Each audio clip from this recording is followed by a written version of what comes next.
안녕하세요, 여러분. 즐거운 평일입니다.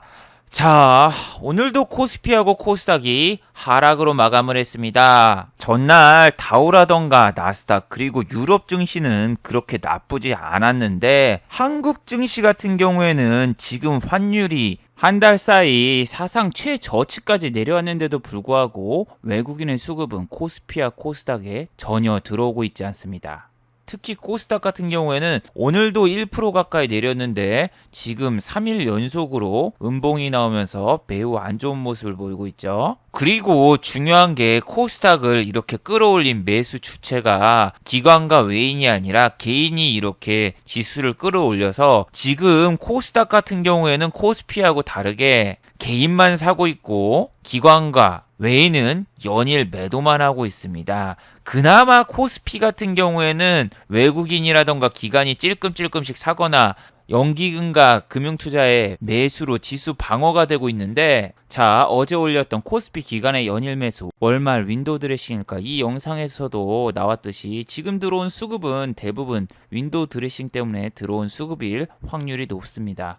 환율이 지금 1196원에서 1156원까지 40원이 내렸는데도 불구하고 우리 증시는 계속 빠지는데, 자, 과연 우리 증시 계속 빠지면서 안 좋은 모습을 보일까요? 아니면은 G20 정상회담을 필두로 지수가 턴을 하면서 상승장으로 갈까요? 오늘 이 시간에 한번 알아보도록 하죠. 자, 지금 시각이 6시 20분 정도인데 시간의 단일가 그리고 유럽장, 미국장 아직 개장도 안 했고 다 끝나지도 않았습니다. 그래서 몇 가지는 배제를 해보고 한번 진행을 해보도록 하겠습니다. 자, 그럼 먼저 해외 시황과 국내 시황 그리고 오늘의 특징주를 한번 살펴보도록 하겠습니다. 먼저 해외 시황입니다. 자, 먼저 다우지수입니다. 다우 같은 경우에는 지난 옵션 만기, 선물 옵션 동시 만기일에도 연일 올랐고 지금도 또 상승으로 끝나면서 나쁜 모습은 안 보이고 있습니다. G20 정상회담 때 타결만 잘 되면은 얘네는 이제 신고가로 향해서 올라갈 수 있는 확률이 상당히 높습니다. 그에 반면 코스닥 같은 경우에는 지금 700선이 깨지고 더 밀려가지고 연중 최저치를 갈 수도 있는 확률이 높은데 우리나라와 정반대의 모습을 보이고 있죠. 환율 같은 경우에도 오늘 상당히 좋았습니다. 1156.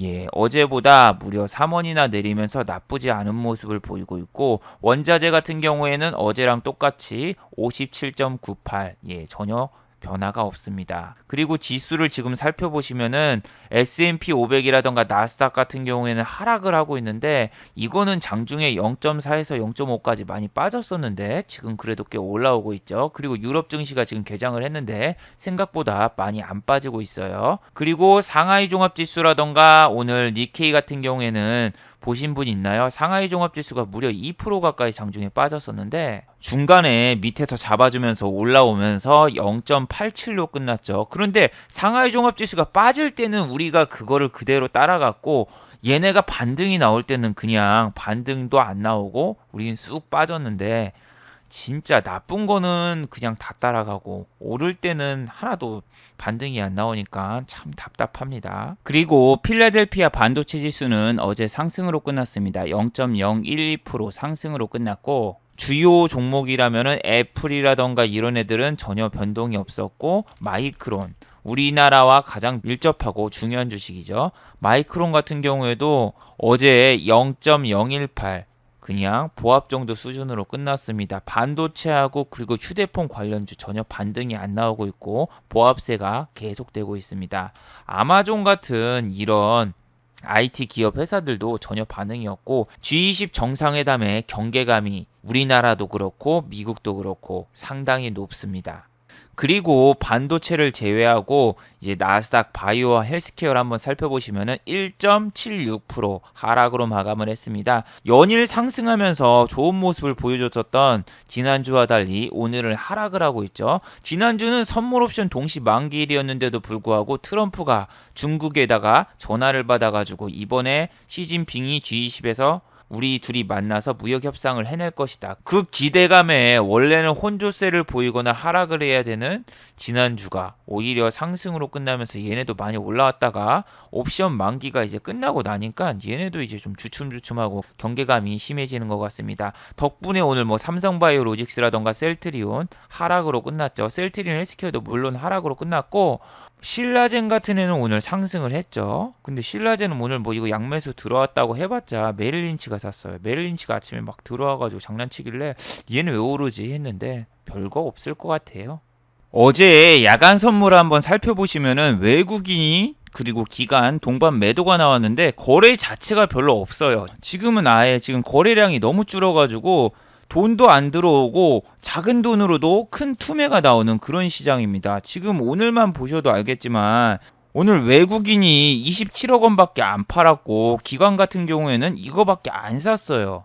그리고 코스피 말고 코스닥만 개인이 1,000억 원 가까이 매수하고 지금 시장에 거래가 별로 없는데 거래가 별로 없어서 그런지 조그만한 물량 예를 들면 한 1억만 던져도 지금 3% 4% 투매가 나오고 코스닥 종목 같은 경우 막 대북주나 이런 애들은 이 호가가 너무 얇은 애들은 바로 3% 4% 5% 이렇게 투매 나온 애들도 많고 오늘 하락 종목 살펴보시면은 보세요. 10%대 급락 나온 애들이 어마어마하게 많죠. 그런데 이런 종목들이 오늘 뭐 유상증자를 했거나 뭐 감자를 했거나 이런 종목도 있지만 그냥 일반적인 종목도 한 5% 정도는 기본으로 빠지고 들어갔고 오늘은 뭐 셀트리온이라던가 셀트리온 헬스케어 뭐 제약주가 투매가 나오지 않았습니다. 뭐 얘네가 투매가 나와서 지수적으로 하락해 보인 게 아니라 우리나라는 진짜 많이 내렸어요. 코스피는 574 종목이 내렸고 상승이 254 종목.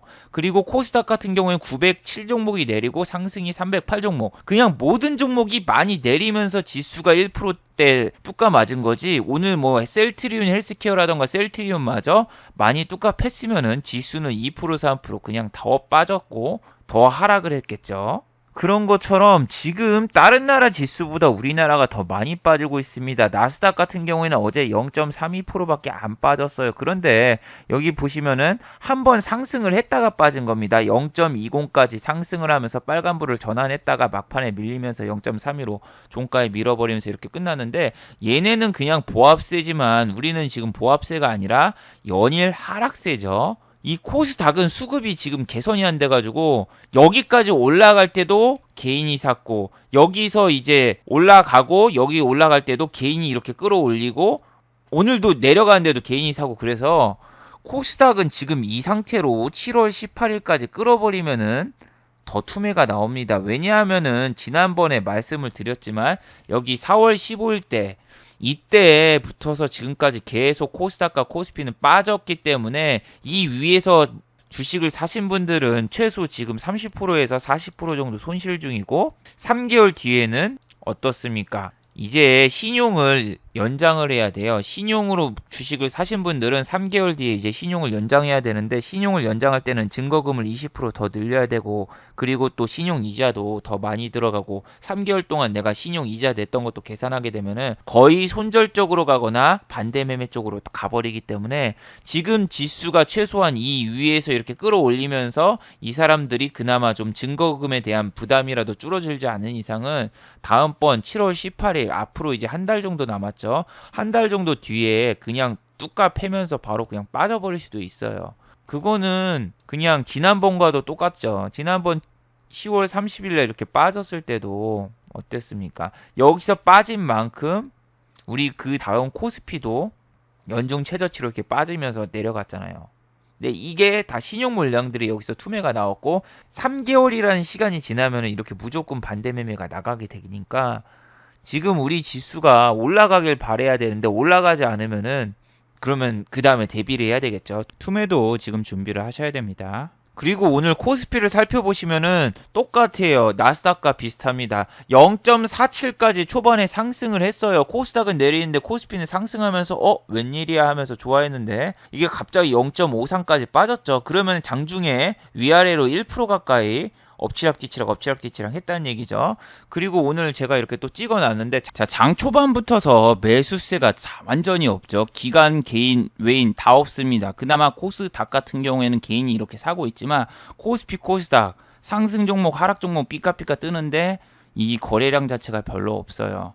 뭐 오늘 로보로보라던가 이런 잡주애들도 좀 뜨긴 떴는데 중요한 건 그건 코스닥 종목인데 여긴 개인만 사고 있죠. 그리고 지수는 이렇게 오르는데 매수량도 적고, 그리고 나중에는 하락 종목이 더 커지면서 장 막판에 밀어버리는데, 이거 보시면 알겠지만 오늘은 이렇게 지수가 올라도 매수세가 뭐 1,000억 원, 2,000억 원 이렇게 들어온 게 아니에요. 지수가 확 오르면서 한 1,000억 원, 2,000억 원 들어와야지 오늘 좀 싸워볼 만 하겠구나 이렇게 생각이 들지, 지금 뭐 1,000억 원도 안 들어왔는데 시장에 한번 들어가 볼까 생각하면 안 됩니다. 시간이 지날수록 지수도 밀리고 내린 종목도 많아지고 그렇죠. 근데 양매수까지 들어왔었다가 얘네가 다 팔아버리죠. 지수가 1시 넘어가고 개인만 이제 파는 게 아니라 기관도 같이 팔아요.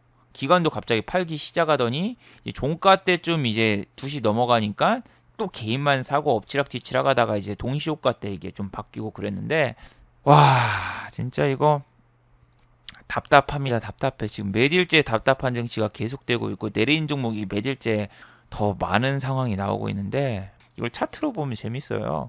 거래소를 보면 개인은 초반에 막 사다가 지수가 오르니까 막 샀죠. 막 사다가 뭐야 이거 지수가 밀리네. 상하이 종합지수가 2% 떡 나가면서 밀리니까 개인도 갑자기 던지고 종가에 그냥 다 던져버리고 나갔고, 외국인은 초반에 상하이 종합지수가 내리기 전까지 사다가 이제 상황 봐가지고 던지다가 올렸다가 그냥 끝났는데, 기관 같은 경우에는 초반에는 오히려 사다가 다시 조금씩 팔기 시작하면서 이 종가 가면서 그냥 좀 던지면서 이 1,000억 원 가까이 매수했던 게 800억 원으로 이렇게 끝나는데, 상하이 종합지수가 내리면은 내린 건 반영받고 중간에 오르거나 좋게 나와도 못 가고, 참 안 좋은 것만 계속 반영받고 오르는 건 하나도 반영을 안 받으니까 너무 답답합니다. 뭐 삼성전자라던가 하이닉스를 사서 지수적으로 코스피는 상승으로 보이게 하는 그런 페이크도 있고, 그런데 오늘도 뭐 삼성전자 이렇게 양매수 들어오고,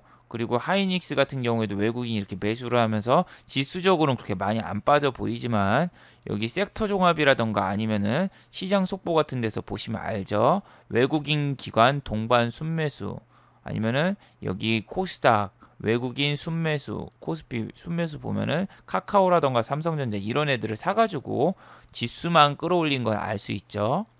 그리고 환율은 40원 내린 거면 진짜 많이 내린 거긴 하지만 어제도 이야기를 했었죠. 어제도 여기서 이야기를 했던 게 1140도 환율이 되게 높은 거다. 근데 지금은 1156, 1159 이 정도면은 아직 싸워볼 만한 환율이 아니다. 아직 외인과 기관 같은 경우에는 환율이 높다고 생각을 하고, 제가 어제 말했던 게 이게 기사가 됐네. 이제 GDP 경제 성장률 발표할 때까지만 어떻게 좀 싸워볼 만하지, GDP 이제 경제 성장률이 나오면은 이번 분기도 역성장으로 나오면서 마이너스를 찍을 수 있어요. 그리고 이제 정부에서도 이번 연도 경제 성장률 예상치를 낮춘다고 어제 뉴스가 나왔듯이, 이번 분기 그러니까 2분기죠. 2분기 GDP 경제 성장률이 나오면은 환율이 가파르게 다시 오를 수 있다. 이렇게 레포트가 나왔기 때문에 우리는 지금 시간이 끌어지면 끌어질수록 안 좋아요. 그래서 지금 G20 정상회담 기대감이 있을 때 지수가 확 오르면서 같이 쳐주고 이때라도 좀 매매를 할 수 있게 돼야 되는데, 이때 세게 지금 기관이라던가 외인이 안 들어오고 있는 상황이라서 답답한 증시가 계속되고 있죠. 그리고 어제 대북주가 좀 오르긴 올랐었는데, 중요한 거는 트럼프가 이제 방한을 하는데 북한의 김정은은 만날 계획이 없다. 아니 DMZ라고 해가지고 거기 이제 트럼프가 한번 방문한다고 해가지고 어제 대북주라던가 이런 애들 싹 다 올랐었는데 오늘 다 싹 다 뚜까 맞으면서 내려왔죠. 그러니까 지금 대북주는 건드리지 않는 게 좋다고 매번 이야기를 하죠. 오히려 악재가 뜰 수 있는 게 많지 호재는 나와봤자 시장의 반영을 별로 안 받는다. 기인만 매일 사고 있다. 매번 이야기를 해드리고 있죠. 그리고 오늘 코스닥 지수를 살펴보시면은 코스닥 같은 경우에는 장 초반부터서 좀 약간 상승을 했었어요. 0.33까지 상승을 하다가 0.14까지 빠지고 종가에 약간 끌어줘가지고 1.07로 끝났는데 이 수급마저 전부 다 개인이 산 수급이기 때문에 전혀 좋은 모습이 안 나오고 있습니다. 지금 수급 개선이 가장 많이 필요한 게 이 코스닥인데 코스닥은 와 기관 계속 팔고 있고 외국인도 당연히 계속 팔고 있고 개인만 계속 사고 있고 그나마 오늘 뭐 코스닥 잡주들도 몇 개 가고 그랬는데 뭐 로보로보라던가 이런 애들 25%까지 끌어올리고 막 빼고 그건 좀 이따 보여드릴 텐데 막 잡주 쪽으로 오늘 수급이 왔다가 그 잡주마저 오늘 수급이 다 빠지면서 상당히 안 좋은 모습을 보였는데 자 신용잔고 오늘 겁니다. 자 지난주 신용잔고가 얼마였습니까? 10조 3천억 원. 예 그런데 지금 신용잔고가 또 늘었죠. 0.03% 코스피는 줄었어요. 코스피는 지난주 외인이 3천억 원 샀기 때문에 신용잔고 좀 줄었겠네요 이렇게 얘기를 했어요. 근데 중요한 거는 코스닥의 신용잔고가 1.4% 증가를 해버렸어요. 예 이게 문제죠. 그래가지고 총 코스피하고 코스닥 합쳐가지고 신용잔고가 10조 4천억 원이 돼버렸습니다. 긴 신용잔고가 이게 좀 줄어가지고 한 8조까지는 가져야 되는데 답답한 상황이 계속 오고 있죠.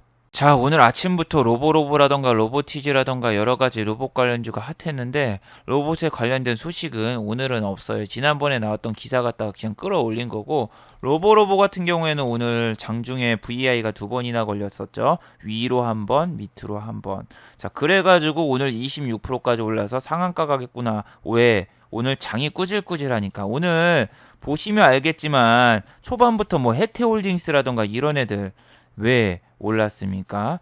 얘네는 뭐 DMZ 평화의 지대 뭐 그 근처에 뭐 부지를 가지고 있다 뭐 그 이야기에 올랐죠. 그리고 오늘 아침에 이거 보셨어요? 아침에 S&P 500이라던가 나스닥 좋았어요. 나쁘지 않았습니다.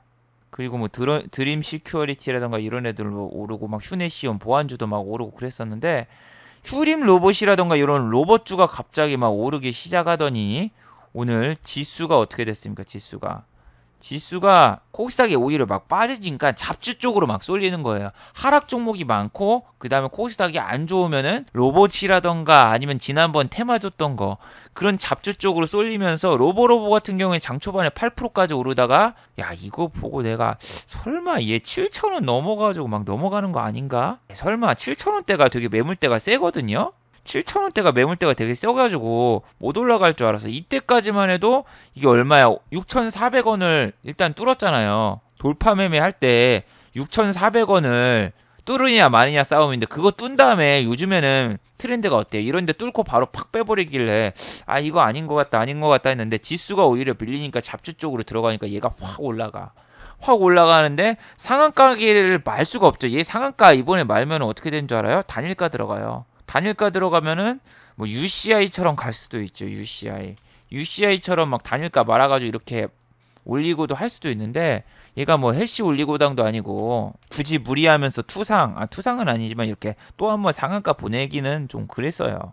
얘하고 로보티즈도 같이 따라가면서 오르던데 어제 로보티즈는 오르고 어제 로보로봇 내리고 그랬었는데 얘는 상승률이 되게 낮아요. 제가 20% 올라봤자 6%밖에 안 오르고 지난번에는 상한가 갈 때까지만 해도 비슷하게 가다가 이 로보로봇은 어마어마하게 상승하면서 올라간 반면에 로보티즈는 지난번에 상승했던데도 다시 못 쫓아가고 계속 빌빌 기고 있죠.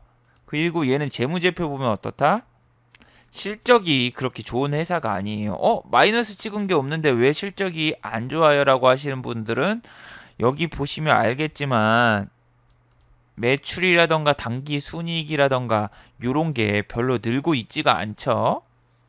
로보로보하고 로보티즈하고 다른 점이 두 가지가 있는데 첫 번째는 가격대입니다. 얘는 싼 가격으로 돈을 더 많이 투입해서 올릴 수 있습니다. 시장에 유통되는 주식수가 로보티즈보다 훨씬 더 적습니다. 50%도 안 돼요. 시장에 유통되는 주식수가.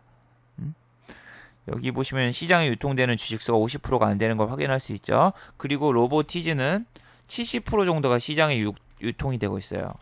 그리고 비싸잖아요. 가격이 3배가 비싸죠. 그렇기 때문에 로보티즈보다는 로보로봇 쪽으로 수급이 더 세게 들어오고 원래 잡주가 다 그렇죠. 그런데 진짜 잘 오르긴 오르더군요. 그래서 나도 솔직히 오늘 상한가 갈까 말까 긴가민가 했고 얘는 공략 못했어요. 얘는 공략 못하고 얘 다음에 갑자기 수소차로 막 이슈 가고 그랬었는데, 아무튼 이 로보로보는 여기 이미 시세 많이 줬습니다. 시세 많이 줬고, 지난번에도 여기 딱 시세 이렇게 준 다음에 그 다음 고점 한 번 넘고 이렇게 빠지는 것처럼 얘도 여기서 또 다시 달리기는 지금 좀 힘들 거예요. 그나마 얘가 오늘 뭐 대장주처럼 많이 치고 올라가기도 했지만 끝까지 종가까지는 많이 못 버텼고, 만약에 위에서 샀으면은 오늘 20% 손실 본 거 아니에요. 26%까지 올렸다가 종가가 6%였으니까. 그래서 지금 여러분이 장이 안 좋다고 잡주에 때려서 크게 수익을 봐야지, 뭐 그러기에도 상당히 애매한 장이라고 계속 얘기했죠.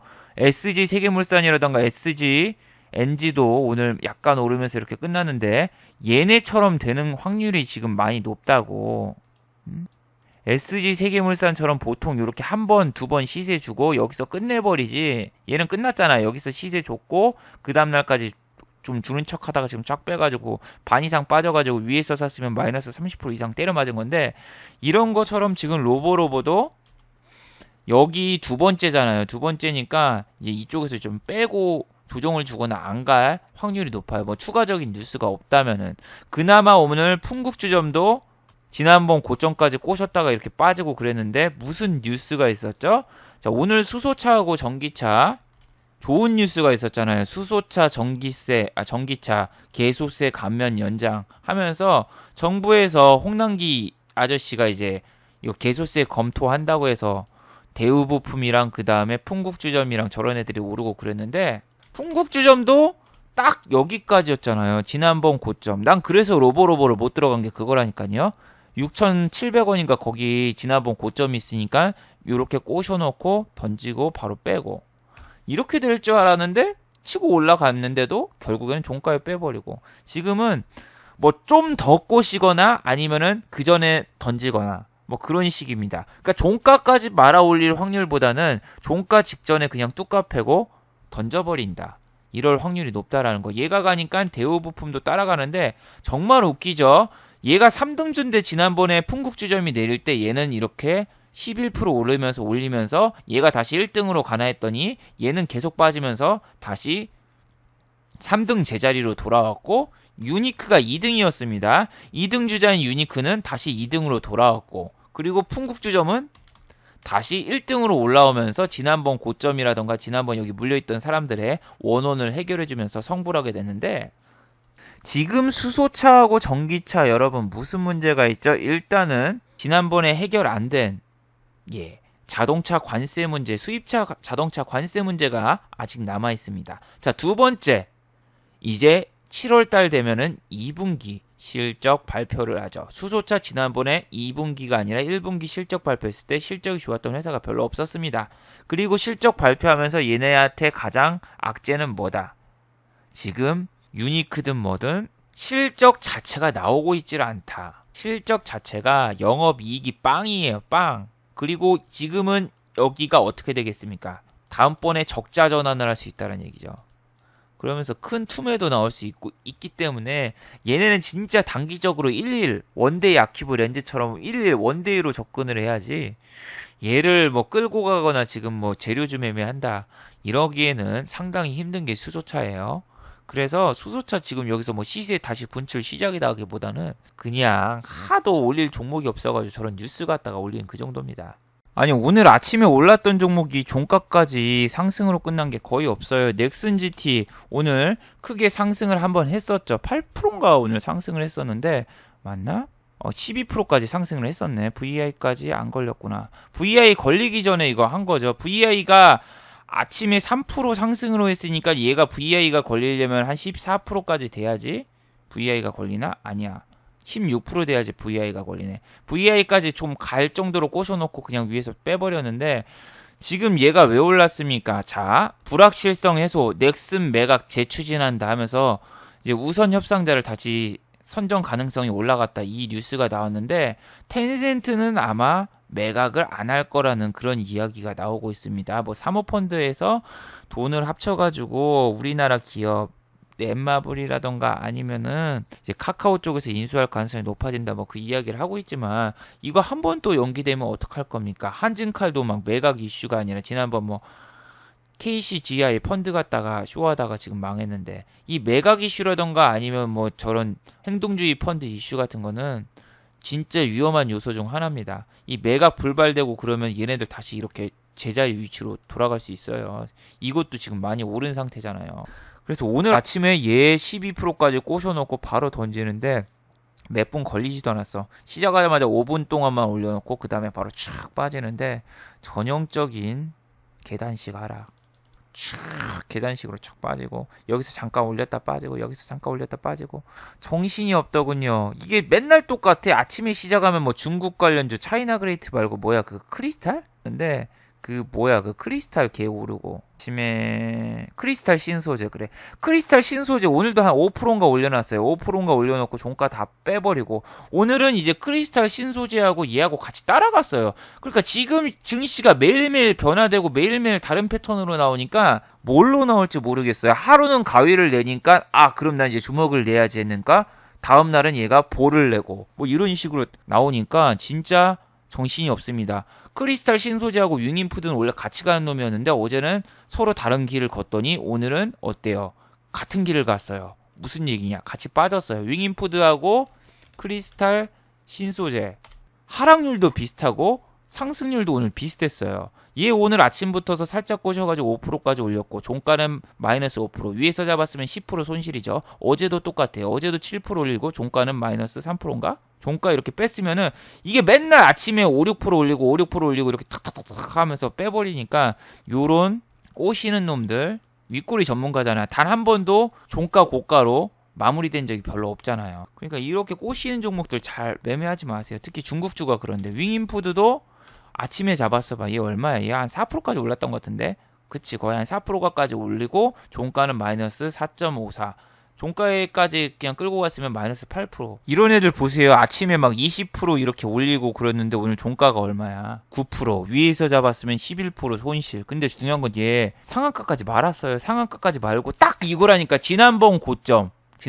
나 여기도 못 뚫을 것 같았는데 이미 뚫고 시작을 했어. 시작부터서 얘는 시가가 12%여서 여기 뚫고 시작을 해가지고, 와, 이거 뚫고 여기 말고 가는 건가? 다 이렇게 생각을 해요. 근데 지금 트렌드는 지난번 고점을 터치하면 거기서 바로 빼버린다. 터치하자마자 바로 확 빠지고 징그럽게 빼버리던데, 한 번도 이렇게 반등도 안 나오더구만요. 근데 얘는 원래 이런 종목이고 손대면 안 돼요. 코아스는 적자 기업이잖아요. 상패돼도 이상하지 않은 적자 기업. 이런 거는 진짜 안 좋아요. 이거는 외국인도 진짜 단타치고 빠지고, 정말 이런 건 손대지 마세요. 자, 그리고 혜태제가라던가 이렇게 막 아침에 상 말았던 애들 한번 다 볼까요? 진짜 하나도 안 보네 오늘. 혜태제가 홀딩스 시작하자마자 상한가 이렇게 말았죠. 그럼 지금 얼마일까요? 크라운 혜태홀딩스 13%, 위에서 잡았으면 최소 10% 이상 손실. 그리고 크라운제가, 그러니까 오늘은 뭐 제대로 말고 올라가는 놈이었고, 아침부터 고점인 애는 거기가 고점이었어요. 크라운제가도 이렇게 3%, 위에서 잡았으면 얘 20% 이상 손실 아니야. 아니 이게 뭐 예전처럼 뭐 액면 분할이라던가 뭐 그런 이슈로 오른 것도 아니라, 파주 DMZ에다가 크라운제가 땅이 있고, 뭐 트럼프가 저기 이제 북한 저기 DMZ 방문한다 그 뉴스에 이렇게 뭐 상한가가 오고 그러는데, 야, 이거 진짜 징그럽죠. 오늘은 진짜 뭐 이 장이 안 좋다고 해서 잡주가 뭐 상한가 문고 가는 것도 아니고, 아침이 고점이고, 그 다음에 이 끝까지 말지도 못하고 중간에는 또 뭐 수소차가 갔다가 안 가고, 그나마 오늘 뭐 상한가 간 애들 이런 거 볼래요? 팍스넷 같은 경우에는 비트코인이 1200만 원 가고, 그 다음에 팍스넷에서 뭐 블록체인 사업한다고 해서 뭐 오르고, 그 다음에 또 뭐 셀바스 헬스케어 이런 애들, 뭐야 이거.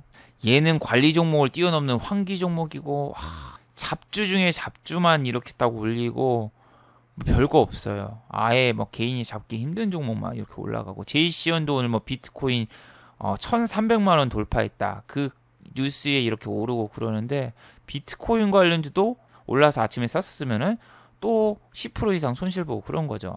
이게 아침에 너무 잘 꼬시고, 개인들은 지수가 내려가면은 저게 상한가를 가겠지, 저게 종가 고가로 갈 거야, 이렇게 생각을 하게 되는데, 지금은 과거에 알았던 모든 지식이 통하지 않는 그런 장이에요. 저도 그렇고. 참, 오늘 제가 이거 캡처 뜬 순간이 최고 고가 뭐 그 정도 수준인데, 제가 이런 거 딱 찍어 놓고 여기서 매수를 했었으면은 저 오늘 진짜 큰 손실 받겠네. 이 넥슨 GT 같은 경우에는 여기가 최고가인데 이쪽에서 딱 이걸 보고 있었다는 게.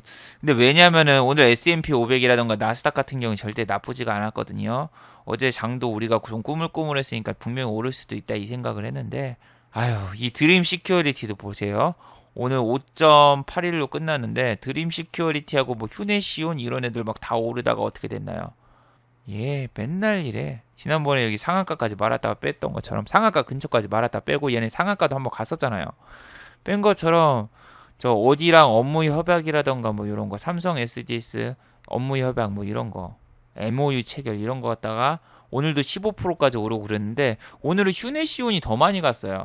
휴네시온이 블록체인 관련 이런 보안주 애들이 얘가 상승하니까 얘가 이제 2등으로 아까 드림 시큐리티가 따라가고 그랬는데 처음에는 이 팍스넷 블록체인 보안 메신저 쉬 어쩌고 저쩌고 하면서 올라왔고 그 다음에 이제 블록체인이랑 비트코인이랑 막 다 달렸어요. 우리 기술 투자도 올라가고 얘도 오늘 한 20% 가까이 상승했던 것 같은데 그치 21.6일까지 올라갔다가 종가는 14%. 근데 얘 진짜 웃기죠. 비트코인이 1200만원 갔다고 해도 안 가고 1000만원 돌파했다고 해도 안 가고 그런 식으로 나왔는데 이제 올라가.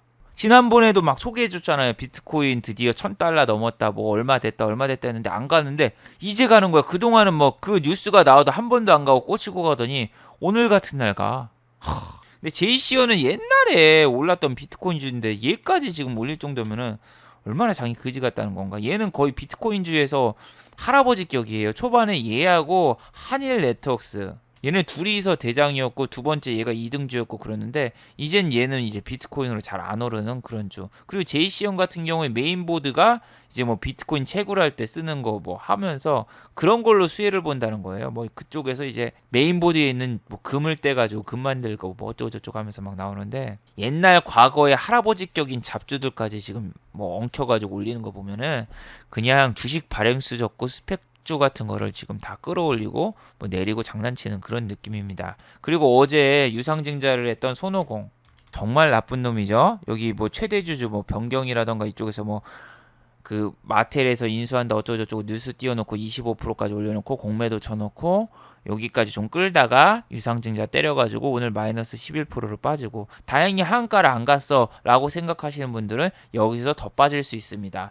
한류 AT센터가 한류 타임즈가 하한가가 아니라 이제 상폐될 수 있다. 그 말 듣고 아 하한가는 안 갔구나 다행이다 했는데 그 다음날 또 빠지면서 하한가가 간 것보다 더 빠졌죠. 그래서 손오공을 들고 있으신 분도 좋은 호재는 안 터집니다. 그러면 악재가 터지겠죠. 그러면은 여기서 더 빠질 것만 남았지 2위 치고 못 올라갑니다. 이런데도 똑같잖아요. 손오공에서 이쪽에서 악재가 터졌단 말이야. 악재가 터져도 아유 안 빠졌네. 다행이다 했는데 결국에서 여기서 빠진 게 얼마예요? 3,200원에서 1,600원이면 거의 50%가 빠진 거예요. 50%. 그런 것처럼 내가 하한가를 가든 말든 상관없어요. 하한가를 가는 게 중요한 게 아니라 하한가를 안 가도 그냥 이렇게 쭉 하루에 3%씩 빠져가지고 10일 동안 30% 찍어버리면은 하한가 간 거보다 시간도 날리고 돈도 날리고 신용을 썼으면 이자도 나갔겠죠. 그리고 이렇게 위에서 받쳐주면서 올라가는 척 하지만 오히려 더 내리고 이 손오공의 특징이 그런 건데 얘는 좀 CEO도 좀 그렇고 이 회사 자체가 좀 그렇습니다. 그리고 실적도 안 좋죠. 자, 그리고 오른 종목이 있으면 내린 종목도 있죠. 랜드로버가 아니라 레드로버. 오늘 거의 하한가 찍고 하한가로는 안 끝났는데 뭐 공매도 지금 과열 종목까지 건넜어요. 공매도 과열 종목 진짜 나쁘죠. 악재가 뜨면은 이렇게 공매도를 칠 수 있으면 얼마나 좋겠습니까? 개인도 공매도만 칠 수 있으면 좋은데 결국 이거 시간에서 하한가 같죠? 근데 이게 지금 상폐될 수 있는 거 지난번 한류 타임즈처럼 레드로버도 불성실 공시가 지정이 됐는데 이게 지금 벌점도 많고 단순히 이제 거래 정지되는 게 아니라 상폐 쪽으로 갈 확률이 높아요. 그래서 이런 거는 뭐 핫다를 하거나 여러분 이게 뭐 지난번에 한류 AT 센터처럼 이게 이렇게 막 올라가거나 그런 거 절대 신경 쓰지 마세요. 한류 타임즈였죠. 한류 AT 센터가 아니라. 한류 타임즈 지난번에 뭐 자금 60억 원 바로 마련했다. 상장 폐지 안 된다. 뭐 한다 하면서 바로 거래 정지됐죠. 딱 3, 4일 이렇게 반등이 나오고 뭐 상한가 가도 하지 마세요, 여러분. 저거 분명히 또 찌라시 하나 띄우고 잠깐 할 수 있어요.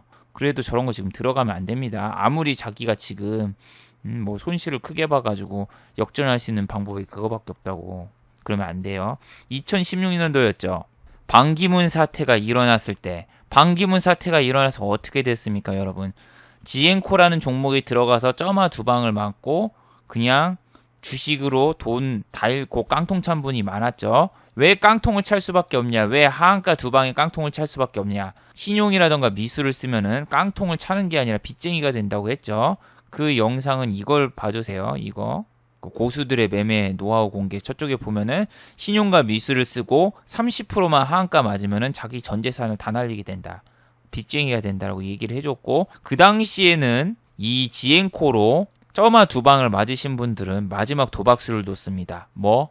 바로 한진해운이죠. 자, 한진해운, 대우조선해양을 살려줬잖아요. 지난번에 대우조선해양을 상장 폐지를 안 했는데 한진해운을 과연 상폐할까요? 안 한다라는 의견이 대부분이었습니다. 이 한진해운 같은 경우에는 점상으로 지금 갈 수 있는 확률이 높았죠. 왜 상한가가 한번 나오고 지난 저 한류 타임즈처럼 여기서 잠깐 조정을 주고 있었고, 이쪽에서 이 결과만 나오면은 점상 랠리가 나올 수 있기 때문에 지엔코에서 두 방 때려 맞은 분들은 이 전재산이라든가 모든 걸 다 걸고 여기 도박수에 베팅을 걸었죠. 여기서 도박수에 베팅을 걸고 어떻게 됐습니까? 상장 폐지. 그러면서 지엔코하고 그 다음에 한진해운 두 개 동시에 때려 맞으면서 아예 그냥 주식시장에서 퇴출당한 것뿐만이 아니라 빚쟁이로 전락한 사람들이 엄청 많은데, 그게 저런 거예요. 저런 거 들어가는 사람들이 야 저런데 왜 들어가 하시는데, 지금 다른 종목에서 큰 손실을 보면 저런 거밖에 눈에 안 들어와요. 저기서 일생일대의 도박수를 던지자 뭐 이런 사람도 있는데, 지금 UCI도 시간에 보니까 하한가 같던데 얘 또 유상증자했어 보니까. 지금 뭐 유상증자가 아니라 지금 또 뭔가 악재 공시가 하나 나오고 그랬는데, 이렇게 점상으로 꼬시거나 아니면 이렇게 상한가 계속 보내면서 꼬시는 애들은 뭐 유상증자 위에서 때려버리거나 대주주가 매도하거나 지금 또 무슨 전환사채 같은 거 발행한 것 같은데, 그러면서 지금 계속 빼버리고 그런다니까요. 그러니까 여러분이 저런 꼬드김에 넘어가면 안 됩니다. 아무리 내가 손실을 크게 보고 있어도 역전할 방법이 저거밖에 없다가 아니라, 손실을 크게 봤으면은 빨리 지금 일하러 나가세요. 주식할 때가 아닙니다. 그리고 어제 올랐던 주식 중에서 하나인데 신규 상장하고 1년 정도 지난 뉴트리.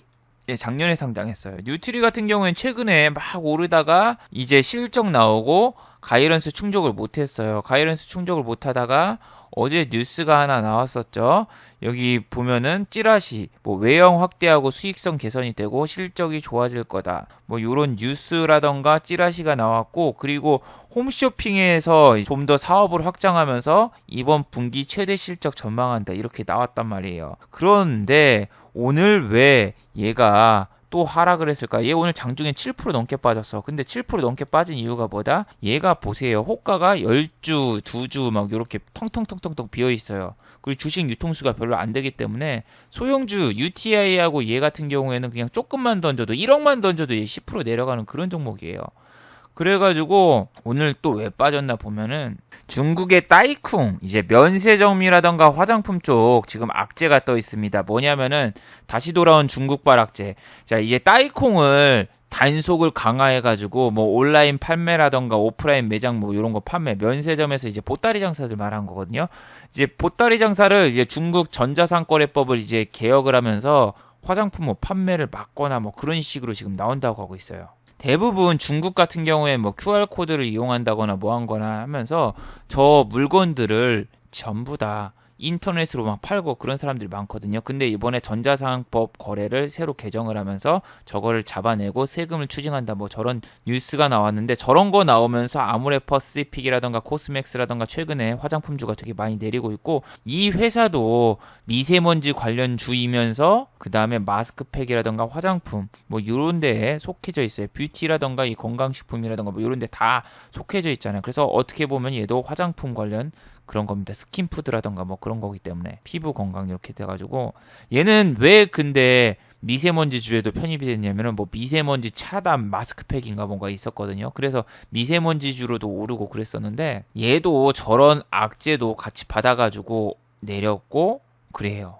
그리고 토니모리도 최근에 진짜 막 올랐잖아요. 얘는 실적이 개판인데 뭐 실적 개선될 거라고 하면서 막 오르고 그랬는데 갑자기 또 뉴스 나왔죠. 토니모리 중국 저런 거 규제에다가 수출 둔화가 우려된다. 갑자기 악재 레포트가 나오더니 오늘 장종에 7%까지 빠지고 종가는 결국 4%로 마무리됐는데 지금 얘는 적자 기업인데 올라오다가 이 정도 조정밖에 안 받았고 아모레는 심각하죠. 아모레 퍼시픽은 지금 연중 최저치 지금 찍으로 지금 만나러 가고 있는데 화장품과 면세점은 지금 손대지 마세요. 지금 저 G20 정상회담 된다고 해도 안 될 것 같아요. 그리고 저는 아모레 퍼시픽이 솔직히 1분기 어닝 서프라이즈 찍을 줄 알았단 말이에요. 여기까지 올라와가지고 얘 이쪽에서 올라가겠구나 이 생각을 했는데 이게 뭐야. 춘절이라는 그 대형 호재가 있었음에도 불구하고 해외 사업, 중국 쪽 해외 사업을 너무 강화했는데 실제로 중국에서 매출이 별로 안 나오게 되면서 실적이 가이런스 충족을 못 해가지고 지금 이렇게 쫙 내려오고 그랬는데 분명히 골든위크, 5월달에 중국의 골든위크라던가 그리고 노동절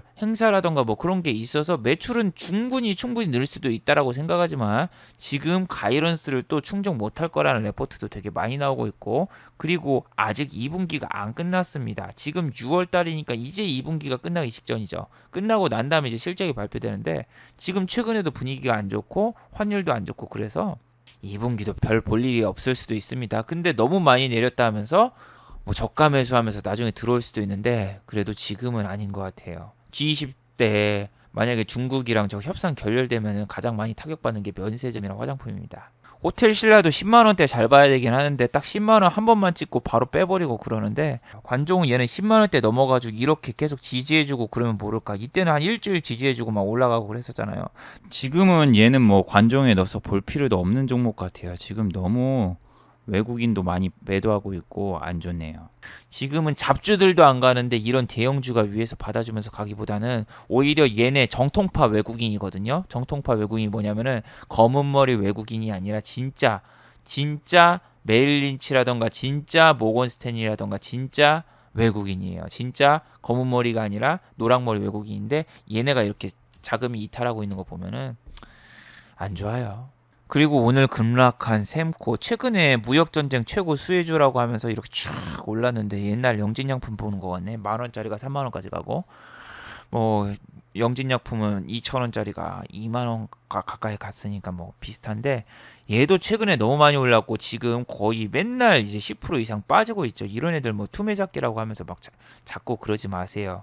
아니면 또 무역전쟁이 더 계속된다면서 이런 애들 베팅하지 말고 저는 진짜 금요일날 막 히토류 아니면은 그 다음에 그동안 많이 내렸던 중국 관련주 둘 중 막 베팅하는 사람들 많을 것 같은데 그때 그냥 여러분 진짜 쉬세요. 양쪽 진짜 짝콜 싸움 하지 말고 지금 손실 크신 분들은 막 짝콜 싸움 뭐 없을까 찾아다니는데 제일 좋은 거는 그냥 쉬는 겁니다. 자, 그리고 한진칼. 자, 한진칼은 아시죠? KCGI에서 행동주의 펀드가 이 한진칼의 주가를 끌어올린 주축이었는데 그러면서 경영권 분쟁이 있었고 그랬는데 지금은 델타항공에서 이제 4% 정도 지분을 매입을 하면서 한진칼이 지금 연일 급락을 하고 있죠. 근데 지금 강성부 저쪽 있잖아요. KCGI는 돈이 없습니다. 왜 돈이 없는지 아냐면은 지난번에 KCGI가 어떻게 했습니까? 주식 담보대출을 했습니다. 자, 이거를 왜 담보대출을 했냐? 지난번에 돈이 없어가지고 자기가 갔던 주식을 담보로 해서 다른 기관에서 대출을 받았습니다. 그런데 지금은 대출금을 갚아야 되고 연장이 거부가 됐어요. 거북이처럼 이제 주식담보대출이 이제 연장이 거부가 되면서 이제는 엄청나게 KCGI는 부채를 떠안아야 되는 거죠. 근데 KCGI는 지금 이 정도에서 팔아도 수익입니다. 얘네는 여기서부터 작업을 했거든요. 여기서부터 작업을 했으니까 어차피 지금 팔아도 수익이에요. 얘네는. 그러면은 지금 슬슬 한번 폭탄을 한번 투하할 예정일 것 같은데 이거 지금 들어가지 마세요, 여러분. 이제 쟤네가 판 다음에 바로 이제 공시가 나온 게 아니라 3일 뒤부터서 나오잖아요. 그런 것처럼 조심하세요. 와, 이거 결국 누가 승리야? 이거 조씨일가의 승리가 되면서 결국 둘 다 어차피 수익 볼 겁니다. 왜? 저쪽 펀드는 공매도 치면 돼. 지네가 던지고 지네가 공매도 치면 그걸로 해도 돼. 그리고 얘네는 이미 이쪽에서 뭐 매집을 했기 때문에 여기서 뭐 빠진다고 해도 막 불쌍한 척 하고 있어도 얘네 손실 아닙니다. 결국 손실 아니고 결국 요런 꼭대기에서 산 개미들만 피눈물 흘리는 거죠. 그래서 이런 것도 건드리지 마세요. 자, 그리고 지난번에 보여드렸죠. 제가 이번 달 카드값이 563만 원이 나왔습니다. MRI라던가 CT 그리고 뭐 재활치료라던가 뭐 그런 거 손이라던가 머리 관련해서 비용이 560만 원 정도 나왔는데 드디어 오늘 성부를 했습니다. 자, 오늘 모든 종목을 다 팔아치웠고 얼마야 이게? 570만 원. 예. 카드값 다 갚고 한 4만 원 정도 남는데 정말 힘들었습니다. 마지막에 또 손절치고 다시 복구하고 정말 너무 정신이 없었어요. 이거 보면 3,000원, 2만원 어떻게든 플러스로 돌리려고 수많은 전투를 하면서 겨우 플러스로 돌리고 그랬는데 이럴 때가 제일로 허무합니다. 하루 종일 8시간 동안 치고받고 박치게 싸웠는데 3,000원 벌고 2만원 벌고 이럴 때가 답답한데 이럴 때마다 느끼는 거는 그냥 종가 베팅을 하지 말걸, 그냥 이때 싸우지 말았을걸 하면서 후회만 남더군요. 여러분도 지금 시장에 괜히 뛰어들다가 큰 손실 보고 복구 못하고 오히려 계좌가 망가질 수 있으니까 쉽게 들어가지 마세요. 지금 종배도 솔직히 때리면 안 되는데 저는 지금 이번 달 카드값 때문에 억지로 막 싸우다가 왔는데 정말 너무 힘들었습니다. 저 지금 바로 병원 예약해서 내일부터 또 치료받으러 가는데 일반인들은 그냥 G20 정상회담 저거 끝나고 결과 볼 때까지 기다리시는 게 좋습니다. 자, 마지막으로 정리해 보도록 하죠. 1번. 아침에 상한가 간 종목 조심하세요. 오늘 보셨죠? 지수가 내리면 상한가도 다 풀립니다. 장 초반에 오늘 상한가 간 거 10종목이 넘었습니다. 근데 다 풀렸죠? 그리고 이 잡주성 종목은 원래 장이 안 좋으면 상한가를 말아서 올라가야 되는데 지금 이런 종목도 상한가가 풀리니까 상따하지 마세요. 지금 위험합니다. 두 번째. 환율이 내리고 있어도 지금 시장에 반응이 없습니다. 지난번에 얼마까지 올랐었나요? 1196까지 올랐습니다. 지금 1156이니까 40원 내렸습니다. 근데 40원이 내렸는데 외국인 수급이 전혀 안 들어오죠. G20 정상회담 경계감 때문인지 아니면 아직도 외국인이 환율이 높다고 판단돼서 안 들어오는 건지 아직까지는 알 수가 없어요. 그러니까 G20 정상회담이 끝나고 보면 알겠죠. 끝나고 났는데도 안 들어오면 지금 환율이 높은 거구나 알 수 있는 것처럼 지금 일반인들은 외국인의 대량 매수가 들어올 때까지 기다리는 게 좋아요. 괜히 지금 싸우다가 크게 먹기보다는 손실 볼 확률 높고 복구할 수 있는 방법이 없습니다. 지금 코스피라던가 코스닥 보면 알겠지만 900종목이 내리고 있고 지금 뭐 200종목, 300종목밖에 안 오르고 있어요. 내가 이쪽에서 손실을 보면은 이쪽에서 들어가서 복구할 수 있는 방법 거의 없어요. 여기 있는 상승 종목도 뭐 지금 급등한 게 아니라 그냥 플러스로만 돼 있는 거지. 위에서 한번 올랐다가 빠져가지고 상승만 나온 그런 종목이 많아요. 자, 유튜브 광고도 끝까지 시청해 주시면 정말로 고맙겠고 좋아요와 구독하기도 많이 눌러주시면 정말로 고맙겠습니다. 시장이 많이 힘든데 빨리 G20 정상회담이 끝나고 좋은 결과가 나와서 우리 시장도 좀 상승했으면 좋겠네요. 자, 다들 수고하셨고 즐거운 평일 되시기 바랍니다. 다들 수고하셨습니다.